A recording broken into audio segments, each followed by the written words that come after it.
Alors bonjour à tous, aujourd'hui nous sommes le 19 novembre et on revient vers vous pour le Bégonia maculata. On s'était quitté sur la précédente vidéo concernant ce sujet en vous disant eh bien on va vous montrer les boutures. Eh bien c'est chose faite. Oui. Nous on a travaillé en amont et aux alentours du 20 octobre on a prélevé les boutures et on les a mis soit en terre, plaque, voilà, soit ou alors soit dans trempé l'eau. directement dans l'eau. Parce que de toute façon, on a les deux questions.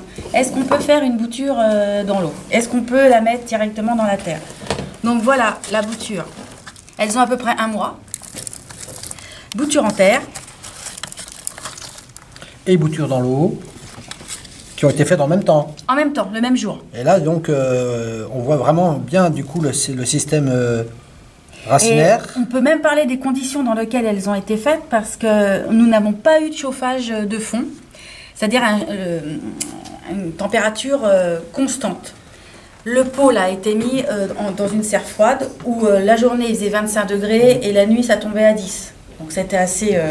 Donc ça montre déjà que c'est une plante quand même costaud. Hein. Et pareil pour la serre. Alors cette bouture-là a été placée sous, comme on dit, à l'étouffée, sous bâche plastique.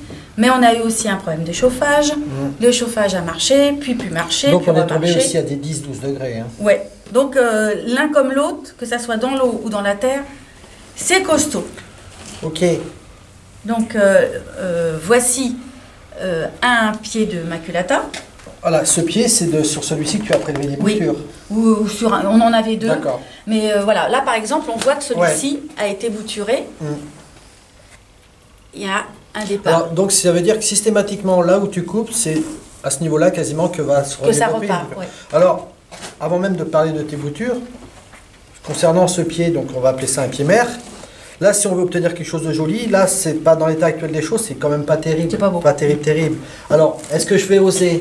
Oui. Alors, ce que je vais faire, ça fait mal au cœur, hein, parce que finalement, pour que la plante soit jolie, ben, il va falloir la tailler vraiment sévèrement, c'est-à-dire pas se contenter de couper en haut, mais plus on va couper sévère, plus bas, plus ça va l'obliger à se développer donc du bas. C'est-à-dire que finalement, à tous les nœuds là, il est susceptible de voir donc des rameaux, des pousses se développer.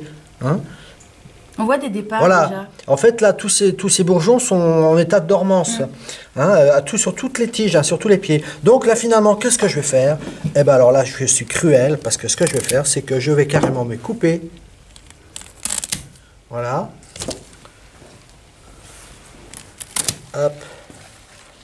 Alors ça répondra à une internaute qui nous disait « Moi, je trouve pas ça très très joli ». Effectivement, je suis d'accord avec elle, dans le sens où quand c'est complètement dégingandé comme ça, où il y a des tiges un petit peu partout, c'est pas terrible. Mais quand on a la chance d'avoir un Bégonia maculata qui est bien fourni, il faut les suivre, hein. On l'a expliqué ça dans l'autre vidéo, il ne faut pas hésiter à les tailler. On leur donne la forme que l'on veut. Il y a des gens qui préfèrent avoir des grandes tiges qui montent le long des murs, voilà, qui vont très haut, et d'autres qui préfèrent avoir quelque chose de plus trapu. Et de bien fourni. Parce que là, du coup, là, je vous garantis que là, ce qu'on a là maintenant, ça va nous donner une plante vraiment, mais bien fournie, qui sera feuillue du bas en haut. Alors du coup, c'est pas perdu, hein. Donc de ce que j'ai coupé, du reste, on va pas le jeter, puisque de tout ça, du coup, on va prélever des boutures comme tu avais fait. Alors, bah ouais, on avait prélevé tout bêtement, voilà. Alors là, je n'en veux pas, enfin, pour ce qui est de cette bouture-là. Ensuite, je vais chercher, alors si c'est pour la mettre en terre, hop, tac, je coupe en dessous l'intersection de la tige et des feuilles, je coupe là. J'enlève même une feuille, parce que plus il y a de feuilles, plus la plante a du mal à reprendre. Et bon là, j'avais laissé les deux, puis c'est bien préparé, ça a bien marché. Et je le mets donc dans la terre, dans un terreau sans engrais. Ok, genre terreau, bouture, semis. Voilà, tout à fait. Généralement, c'est un terreau qui est très très fin. D'accord. Donc là, c'est ce qui a été fait. Hein. On a mis... là, on n'a pas préparé le truc, mais voilà, on considère que c'est un terreau sans engrais. Donc là, c'est une plaque, mais ça pourrait être un petit pot. Un petit pot, pareil, hop. Alors, on met de l'hormone ou on n'en met pas. D'ailleurs, en parlant d'hormones, ça fera C'est l'occasion de vous dire qu'on va faire une vidéo spéciale sur l'hormone. Pour répondre à beaucoup de questions, parce qu'effectivement, l'hormone de bouturage, on ne le trouve plus vraiment dans le commerce maintenant. On met notre bouture dans la terre, c'est tout simple. La difficulté, comme je dis souvent, c'est pas de faire la bouture, c'est de la maintenir. Donc là, elle a été mise sous bâche plastique à 20 degrés, qui n'a pas été constant, hein, comme on a dit tout à l'heure, puisqu'on a eu des problèmes de chauffage. On a un petit peu, quand la température montait au-dessus de 20 degrés, eh ben, on la brumisait légèrement, hein, pour pas qu'elle dépérisse. Et malgré tout, même si vous n'arrosez pas, si vous brumisez pas, c'est une plante qui repousse très bien. Donc, une fois que nos boutures, elles sont faites, eh bien, elles ont repris, le système racinaire est bien développé, mais il suffit de les mettre dans des pots. Terreau, plante verte, hein, assez aérien, enfin aéré plutôt, pas aérien. Et puis là, on ne met pas de billes d'argile pour l'instant, puisque ce n'est pas la plante qui sera rempotée définitivement. On met notre plante, notre terreau dans le pot. On s'assure que la motte est en bonne santé. Là, c'est le cas. On fait un trou et on borne. Ok. Voilà, même principe que pour toutes les autres. Ce qu'on pourrait faire là, parce que tu mets donc une seule bouture comme ça dans ton pot, mais si vous avez plusieurs boutures, pourquoi pas en appliquer 2 ou 3 ensemble, ça vous permettra d'avoir tout de suite une plante. Un gros pot. Bien fournie. Hein. Et comme ça, quand votre pot sera bien fourni, au deuxième rempotage, là vous pourrez drainer, puisque ça sera peut-être le pot définitif. Donc vous mettrez des billes d'argile et puis. Alors pour ces boutures là. Donc c'est le même principe? C'est le même principe. Alors, nous, ici, on ne travaille pas beaucoup en mettant des boutures dans l'eau. Pourquoi? Parce que quand on prélève, il y a déjà un stress. D'accord? Le premier stress, c'est prélever. Ensuite, quand on les acclimate dans l'eau, c'est quand même... il y a un temps d'adaptation. Quand on va les enlever de l'eau et qu'on va les mettre en terre, il y a un deuxième stress. Parce qu'il va falloir qu'ils s'habituent encore... à ce nouveau milieu. À ce nouveau milieu. Ouais. C'est pour ça que nous, personnellement... On travaille directement avec le terreau.